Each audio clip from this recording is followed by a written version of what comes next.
Hello, hello, hello, hello. How are you doing? Listen, this is my first broadcast for Seasoned Citizens Hot Topics. That's right, Seasoned Citizens Hot Topics. Listen, current events is so important to those of us who are reaching a certain number, right? But I don't want you to not stop by this particular broadcast because you're not a seasoned citizen, because you have a mother, a father, a sister, a brother. And guess what? You're climbing the ladder as well. And so, good news for you to understand the things that is going on behind the scenes if you're not tapped into the seasoned citizen world. But I know you know someone that you might be able to give some of this information to. So let's jump into it. Let's jump in. This is my first session, my first, I don't want to say session. I'm so used to the Bravo channel and the SIM broadcast. I have to get my news editor posture, right? Anyway, we're going to jump into some information I think that you'll enjoy. I think that it'll be important to you for those of you who have seasoned citizens slash seasoned citizens. But I know some of you say senior. I don't say the senior word. I say the seasoned because we are seasoned people. And so I want to be able to come on and go on both platforms to talk about what's going on in current events in the world of seasoned citizens. So the first thing I'd like to talk about, and this is the first edition, and I'll be perfecting it as we go along, but I wanted to keep my word to myself and come on and share with you and talk about it. So listen to me. Many nursing homes, listen to this. This is really something that you need to know that's going on. Many in nursing homes given chemical straight jacket drugs. Did you hear me? Straight jacket drugs. Let me give you a snapshot of what's going on inside of these nursing homes. 8 in 10 nursing homes residents on Medicare were prescribed psychiatric drugs during a recent 9-year period. A government report found that that's roughly 1 million residents per year. This is something. The report released in November by the U.S. Department of Health and Human Services Office of Inspector General suggests that years-long efforts are failing to curtail overuse. I said overuse of psychiatric drugs in America's nursing homes. The drugs known as psychotropic have been criticized by nursing home residents, advocates, and lawmakers as chemical straitjackets. That's right, chemical straitjackets. Used to sedate unruly patients, particularly those with dementia. They include antioxidant agents and antidepressants, antipsychotropics, and psychotropics, and other drugs that affect brain activity and behavior. So from 2011 to 2019, about 80% of long stay Medicare residents nationwide, those in nursing homes for 101 consecutive days or longer, were prescribed some type of psychotropic drug. Listen, this is a concern. This is inappropriate and it is dangerous. And so people are yelling about this, talking about this. Lawmakers are screaming about this, what's been going on with the elderly in nursing homes. I will keep you posted about the use of psychotropic drugs in older adults and how it comes to be a serious risk to so many of our aging people. Let's move on to the homeless crisis that grows among what? Americans, older Americans. Listen to me. Americans 55 plus represent a rising part of the national homelessness crisis, and forecasts suggest a dramatic increase in the number of older individuals who will be unable to secure housing over the coming decade, according to the AARP.org news report. America's estimated homeless count stood at 500. Listen, the number is millions. It's millions. And listen to me. It was done, a study and everything was done in Colorado to understand the population. And they got these numbers, the 18% roughly the population of Boulder, Colorado, were 55 and older, according to the data. Listen, the data from the United States Department of Housing and Urban development. There's been a trend over the last several years where we're seeing many more older adults who are homeless, I will keep you posted about this. The homeless crisis grows among older American. What times soar? Listen. What times soar for Social Security hearings? This is something that has been happening year after year after year. Getting a hearing from Social Security on a disability claim can take more than 1.5 years, right? At some of the agency's least responsive offices.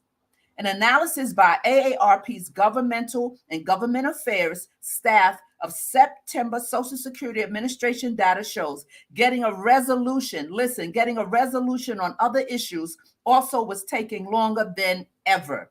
As many as 10,000 people die each year waiting. I said 10,000 people die as they wait to hear from the Agency on Disability Claims, according to the Government Accountability Office. Now, here's some of the states that is really not doing well in this area.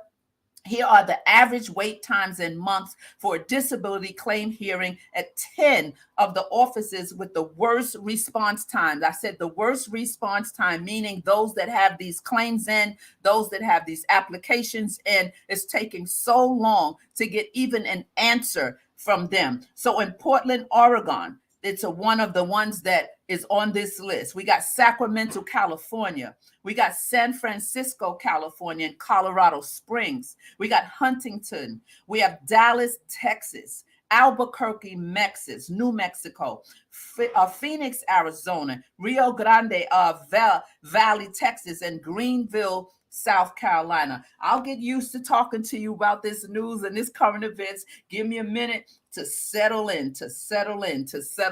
Let's keep it moving, and then you'll stay tuned for more of current events for what? The Seasoned Citizens Hot Topics.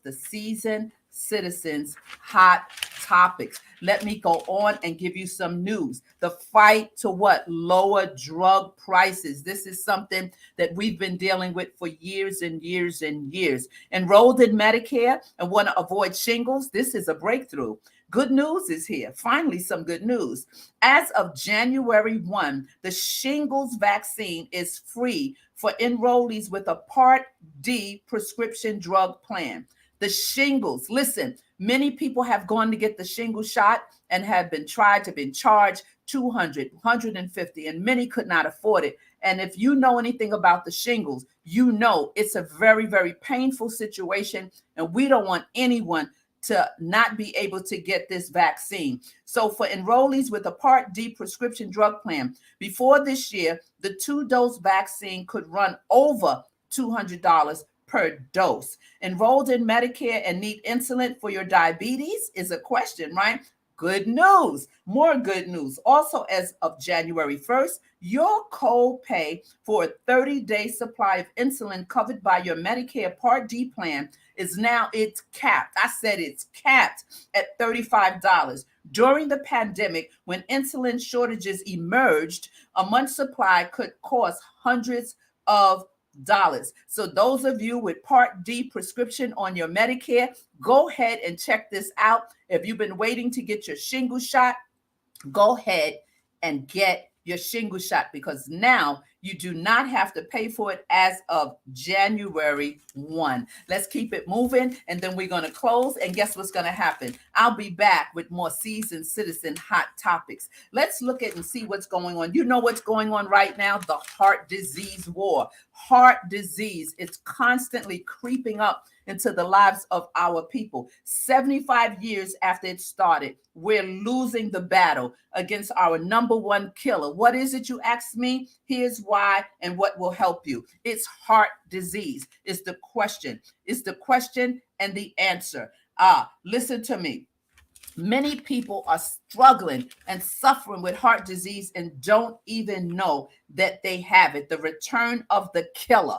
It was 1948 when President Harriet Truman signed the National Heart Act, right? Establishing the National Heart Institute, now the National Heart and Lung and Blood Institute, it's called. Truman also found the landmark Framingham, what is that? Framingham Heart Study, the world's longest running population study of heart disease. For the next 6 decades, thanks to the explosion, listen, and the explosion and both research and treatment, we were winning the war. We were winning the war on heart disease. Deaths from heart attacks, heart failure, heart rhythm disorders, and related conditions fell a stunning 69% down between 1950 and 2009. You want to say what happened? I don't know, but lately the good news has been overshadowed by major reversals. That means it's going backwards. We're looking at a crisis in terms of lowering life expectancy for the first time in decades. Listen, this is serious business here. Midlife and younger adults are dying of heart disease more often. Record numbers of older adults are dying too. The COVID pandemic injected rocket fuel into the heart disease resurgence. This is trouble. This is trouble. We need to pay attention, get our checkups, make sure that we have the right primary care doctors. And listen, beyond heart attacks, in 2011, graphic designer James L. Young II stood in the Detroit parking lot grasping for air. He was just 40 years old, but years of smoking, beer, and lots of fast food had left him with high blood pressure, type 2 diabetes, and kidney disease. He ended up, listen, in a hospital emergency room. I want you to know that we must pay attention. We must step up on what we need to know about heart disease. 5 amazing facts about the human heart. Number 1, the blood vessels in your heart are the most likely to clog. The reasons: blood flows in 2 different directions in many arteries, creating turbulence that can damage artery walls, which make it easier for plaque to set in. Number 2, nearly half of all heart attacks have no symptoms, absolutely no symptoms. According to a 2016 Wake Forest University study, no symptoms attacks were more common in men but deadlier in women. Number 3, the best food for your heart, they say it might be bananas. In a 2020 analysis of studies involving more than 4 million people, bananas were associated with 24% lower risk for coronary heart disease. Number 4, spare parts for your heart may come from outer space. I know you said, wait a minute, with this current events. In 2020, NASA blasted cardiac stem cells into space for an Emory University study seeking to find out whether they would become beating heart muscle cells faster in zero gravity conditions. The stem cells became heart cells in just 3 weeks. That is 3 weeks. Researchers hope to use them for the heart failure repairs, a therapy that could require up to 150 million cells per treatment. And lastly, number 5, a great sport for your heart. Grab a racket. I said grab a racket. This is what your seasoned citizens hot topic, current events. A great sport for your heart. Grab a racket. A study that tracked 80,306 adults for 9 years found that tennis cut the risk for fatal cardiovascular disease by 59%. They're talking about exercise now. Swimming and aerobics lowered the odds by 41 and 36% respectively. And distance running was less effective. Some research suggests it could have a negative impact. I'm going to stop there. Listen, this has been your seasoned citizens hot topics, the current events. I'm going to keep you informed of everything that you need to be informed about for the seasoned citizens. Those of you who have not moved to that letter and that number, you may know a mother, a father, a sister, a brother, a niece, or uncle, or someone that needs some of this information. So listen out for them as well. Let's care for those who cannot care for themselves or refuse to. Listen, 4 questions I want to leave you with to ask your doctor about your heart. How's my blood pressure? What are my target cholesterol numbers? And how do I measure up? Can you refer me to a dietitian? And is it time to see a cardiologist? That is it for today for your Seasoned Citizen Hot Topics. I will be back to give you more information on this new wonderful thing that I'm doing to inform all of my seasoned citizens out there, / those of you that don't know what a seasoned citizen is. You call it a senior citizen. I don't call it senior citizen. It's a seasoned citizen. And I care about you and I care about myself. So stay tuned for more current events and hot topics. I will see you soon.